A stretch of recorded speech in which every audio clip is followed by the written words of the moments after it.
Next up is Sarah Saxby. She'll be joining us across all 3 days of the summit. It's a sequential series titled When the Nervous System No Longer Needs Managing. And what makes this series so powerful is Sarah's sessions come truly directly from lived experience. Her own journey through nervous system dysregulation and what unfolded when effort, control, and constantly trying to manage it all began to fall away. So I'll let Sarah get started. Welcome, Sarah. Hi, everybody. This is Sarah Saxby of the Soul Rehab Project. Very happy to be a part of this summit, a part of speaking on nervous system regulation from a place of experience. I'm going to share with you, and I'm going to speak over the next 3 days and share with you the evolution of my experience with nervous system regulation and how I arrived ultimately at a place where my nervous system is still. Because I arrived at a place of presence, a place I've never been before in my life. And I know that I arrived there because it's all relative. I've never been speaking or living in a state of presence where every moment of my life is inhabited until now. And because of that, because of the work that I've done, I have arrived here and the regulation of my nervous system no longer takes any work. It just is. So over the 3 days, I'm going to evolve my story of how I got here. Today, sharing with you my story of how I was in a consistent state of management, trying to manage my issues, my life, my stress, my anxiety, like most people, right? There were so many things that I was doing, but inevitably, I still felt the same. And I could honestly say that my entire life, maybe adult life, my entire life, I lived in a state of, the way that I can explain it is bracing. I braced myself. I braced myself for the worst in every area of my life. I expected the floor to drop in every area. If I started dating someone, I expected that person to leave me. If I was in a particular friend group, I expected to, I don't know, maybe say something that upset someone and I'd inevitably lose those friends. I expected at a job that something would happen. I don't know if I thought that I would get fired necessarily because, like many of you, I was a really good worker, right? Although I never felt like I belonged in those places, I did the best I could, played by all the rules, did what I needed to do to get a paycheck. But I always felt that there would be something that would go wrong and I would lose money somehow. I wouldn't get paid. I can honestly say that the majority of my life was bracing myself for the worst, expecting the floor to drop, expecting to go without. And that's a very anxious, stressful place to live from. Like most people,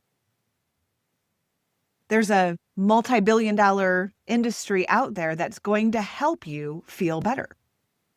Feel better in your situation.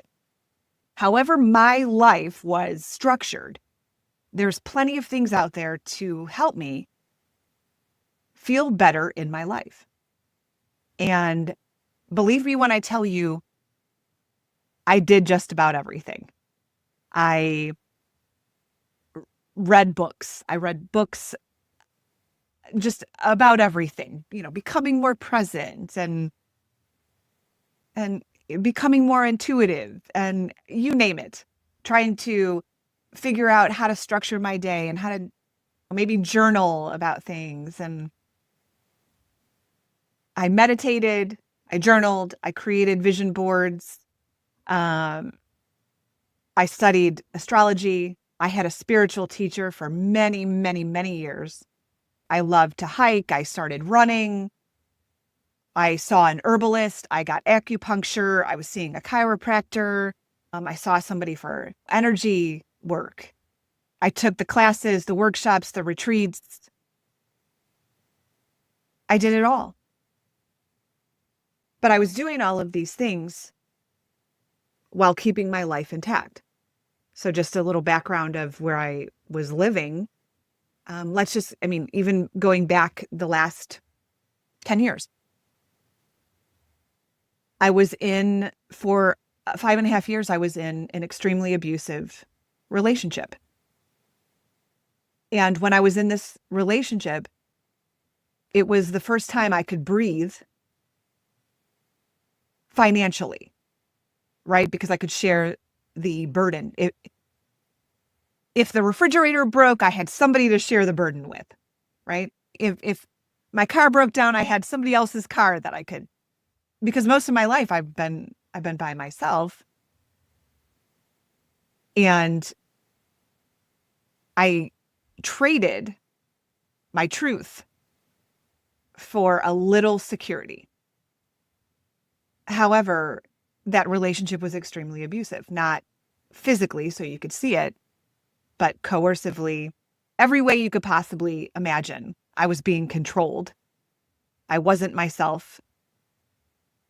But when you're always bracing for the floor to drop out, you'll be, I was taught generationally from generations before me, taught me that it doesn't matter what your circumstances are like, security is number one.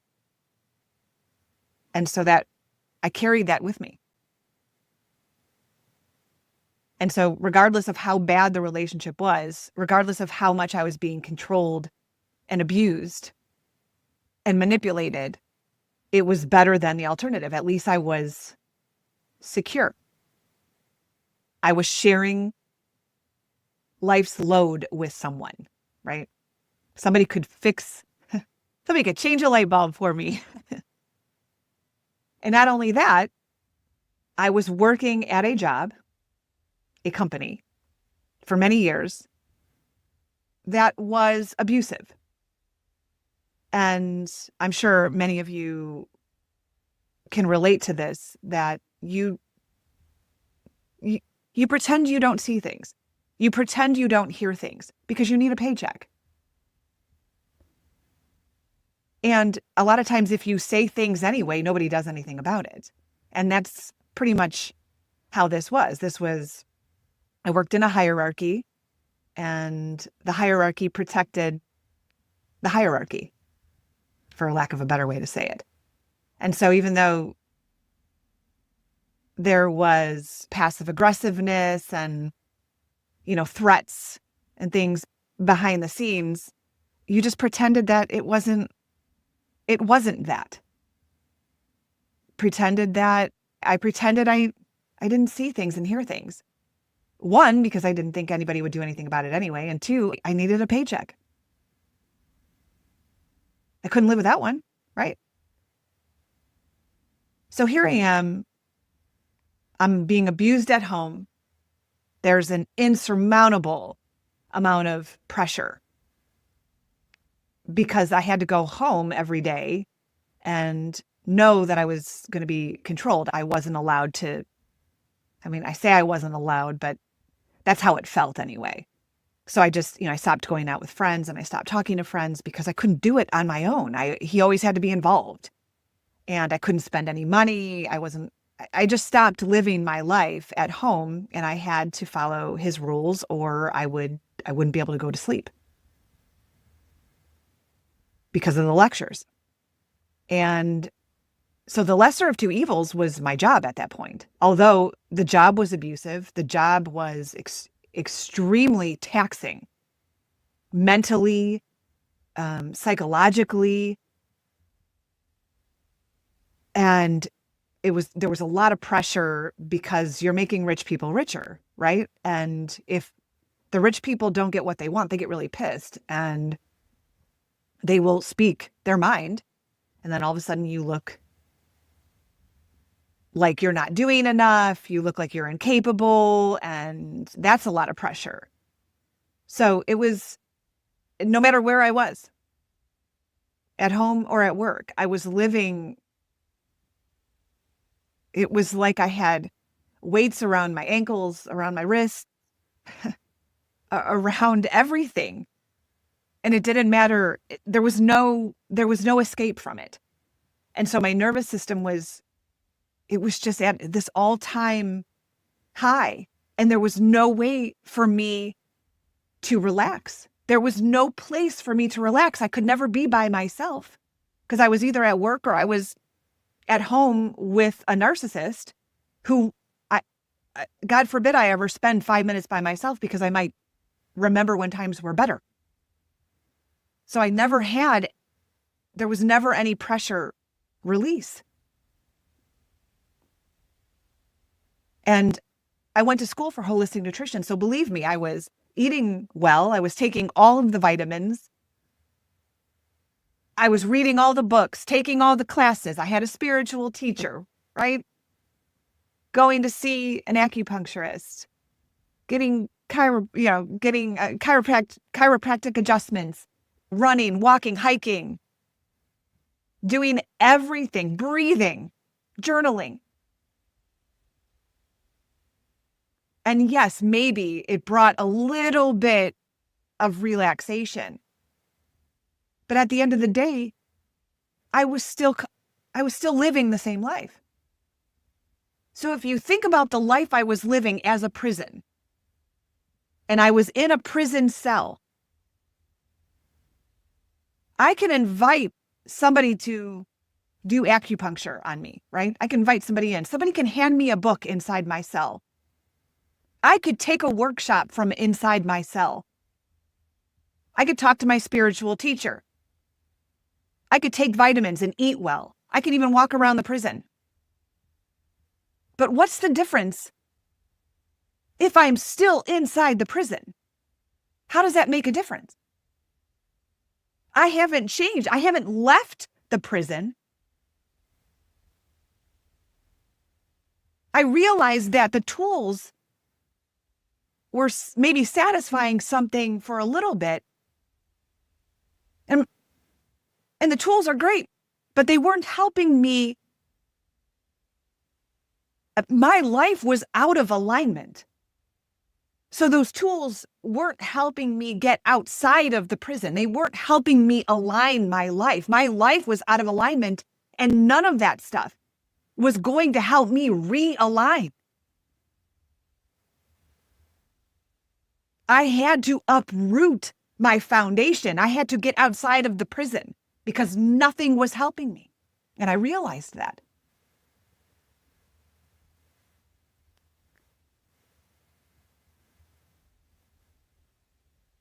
So tomorrow I'm going to talk more about what I actually did to get back into alignment in my life. What I had to face, where I had to face where I was abandoning myself, betraying myself every day. I had to face where I was pretending I didn't hear something, pretending I didn't see something. I had to face all of those places. I had to risk the floor dropping out. And that's what I would like to talk about tomorrow. So we will see you all then. Thank you.